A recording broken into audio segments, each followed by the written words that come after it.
brought you by Silver Pumps and Motors. Top quality और consistent performance के लिए सिर्फ सिल्वर पंप्स नाम याद रखना.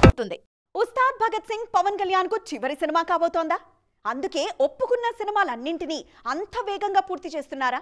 ఉస్తాద్ షూట్ అయిపోతే పవన్ ను ఇక పవర్ స్టార్ గా కంటే జనసేనానిగానే ఫ్యాన్స్ చూడబోతున్నారా? సీరియస్ పొలిటీషియన్ గా ఉండాలని సినిమాలకు అన్అఫీషియల్ రిటైర్మెంట్ ఇచ్చేస్తున్నారా? ఒప్పుకున్న సినిమాలన్నీ పూర్తి చేయాలని గట్టిగా ఫిక్స్ అయ్యారు పవన్ కళ్యాణ్. అందుకే నెల రోజుల గ్యాప్లోనే 3వ సినిమా సెట్లో జాయిన్ అయిపోయారు ఈయన.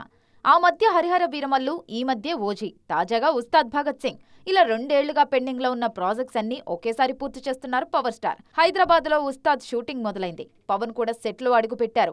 కోటి ఉమెన్స్ కాలేజ్ తో పాటు అల్యూమినియం ఫ్యాక్టరీలో కీలక సన్నివేశాల చిత్రీకరణ జరగనుంది. ఈ సినిమాకు పవన్ 45 రోజుల డేట్స్ ఇచ్చినట్లు తెలుస్తోంది. ఆగస్టులోపే టాకీ పార్ట్ పూర్తి కానుంది. ఉస్తాద్ తర్వాత పూర్తిగా రాజకీయాలకే పరిమితమవ్వాలని చూస్తున్నారు జనసేనాని. గబ్బర్ సింగ్ కాంబినేషన్ కావడంతో ఉస్తాద్ పై అంచనాలు ఆకాశంలో ఉన్నాయి. పైగా గతంలో వచ్చిన టీజర్స్ కు రెస్పాన్స్ అదిరింది.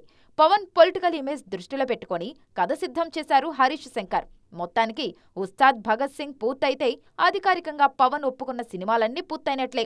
వీటి తర్వాత కొత్త అడ్వాన్సులైతే పవన్ తీసుకోలేదు.